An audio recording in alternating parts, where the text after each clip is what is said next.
Have you ever walked into an old, maybe abandoned place and just felt the physical weight of the past pressing down on you?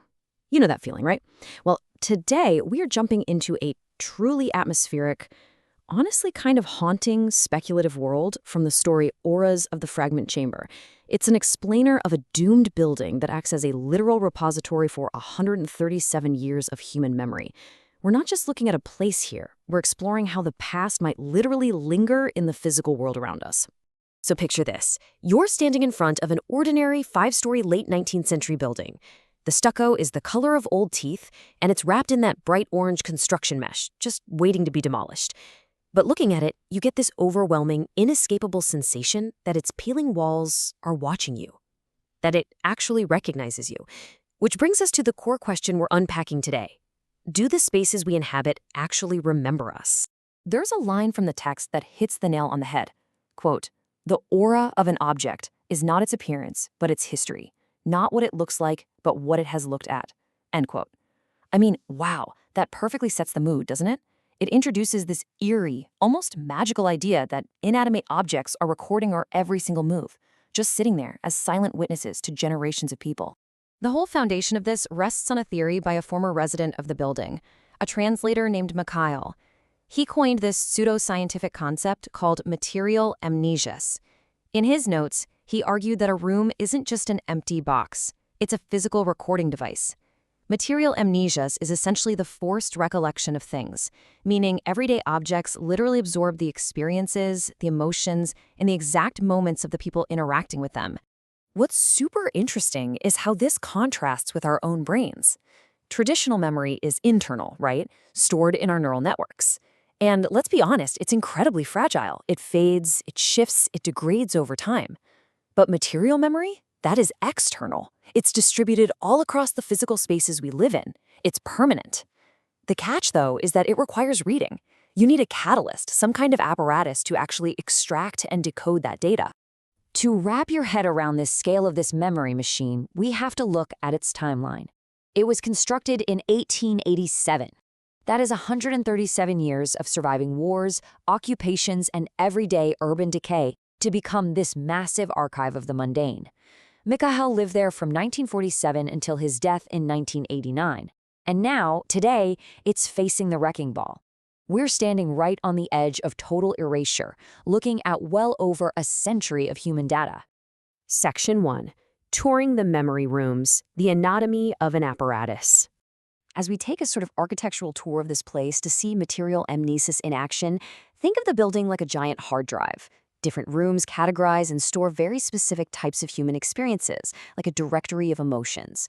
You've got the threshold chamber for departures, the echo room for cyclical arguments, the photograph room for arrested time, and the commerce chamber for exchange and desire. Every single room is tuned to a specific frequency of human life. Right, so our first stop up on the 3rd floor is room 3, the threshold chamber. This space literally breathes with the sensory weight of every arrival and departure it ever hosted. The air in there actually cycles through seasons and times of day, smelling intensely of things like diesel, rain, coal smoke, and baking bread. It's the ultimate transition space between a known home and the unknown elsewhere. When you walk in, the room essentially forces you to experience decades of these transitions all at once. You literally feel a young woman fleeing west in 1953 in her best coat. You feel a student packing his books in 1968. You feel the heavy finality of an old man leaving for the hospital in 1979. It's this massive, overlapping chorus of goodbyes, the concentrated grief and hope of everyone who ever packed a cardboard suitcase in that exact spot. Now, heading down to the 2nd floor, we find the courtyard room.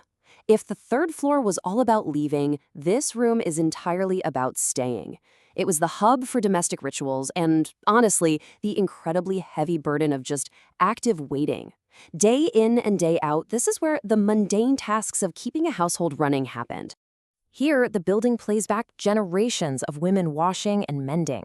You can practically see invisible laundry lines sagging under the weight of wet fabric and history. The room hums with this tuneless melody of concentration. It really shows how repetitive daily chores, washing, waiting for life to happen, create these deep, glowing pathways in the building's memory. It kind of makes you wonder if culture and tradition are really just a form of object memory. Okay, but things get genuinely dangerous as we head down to the first floor west, into the photograph room. Here, the building has curated its own history, and every single surface, walls, ceiling, you name it, is wallpapered with tens of thousands of frozen moments. Family portraits, street scenes, just massive, overlapping layers of time pressed completely flat. You have to be incredibly careful here. Just touching an image violently pulls you right into the exact moment that photo is taken. You don't just look at a picture, you experience the agonizing eternity of the exposure, the physical stiffness of posing, the whole context of that split second. It triggers a massive cascade of time, and there's a very real danger of drowning in that temporal compression, basically losing your own identity and becoming trapped in the archive yourself. Down on the ground floor, the vibe shifts from private to public. The former shop is now the commerce chamber. It's not holding images or domestic chores. It's a vault for unmet human desires, capitalist transactions, and community exchange. Actually, this is where Mikhail did his fieldwork, discovering that every single transaction leaves a permanent mark. For exactly 137 years, this specific room absorbed the raw, embodied longing of every customer. The woman desperately wanting a winter coat she literally couldn't afford. The kids staring at a painted wooden horse in the window. The building trapped all those unfulfilled desires like insects in amber. It's a huge takeaway. The history of what we want is just as powerful as the history of what we actually get. Section 2. The Fragment Chamber. The Central Node. To actually make sense of all this overwhelming noise and unlock the databank, Mikhail methodically built an instrument out of discarded junk in his apartment. It was a 3-step process. Step 1. Gather historical objects like books or a gramophone. Step 2. Arrange them in a highly specific syntax to build a circuit. Step 3. Place his father's silver-handled walking stick right in the center. That stick acts as the main catalyst, basically the central CPU to focus all those dispersed memories into one readable stream. When this whole setup activates, it is absolutely stunning. The floorboards literally glow from beneath with these incandescent pathways. And they aren't just pretty lights. They map out the physical traffic patterns of ordinary lives. You see how bodies navigated this space over decades, all flowing directly toward this central node. It's literally the building's circulatory system of memory made totally visible. But then, just hours before the demolition crews show up, Mikhail's old colleague, Vera, who has basically merged with the building's consciousness at this point, drops the ultimate truth bomb. The building isn't just a static hard drive. It wants to transmit. Quote, "Memory is not storage but transmission. The point is not to keep the past intact, but to pass it forward changed." So in this massive final data transfer right in the center of the fragment chamber, the building actually uploads its 137 years of consciousness directly into the witnesses. It's the ultimate convergence. They absorb the entire history of the structure and step outside mere moments before the wrecking ball hits. The building gets destroyed, but they become the new mobile vessels carrying its memory out into the world. Which leaves us with a pretty haunting question to end on.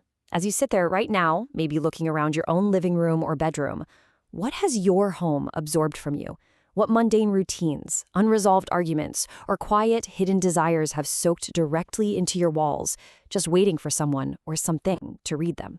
It definitely makes you look at your own space a little differently. Thanks so much for joining me on this explainer, and I'll catch you in the next one.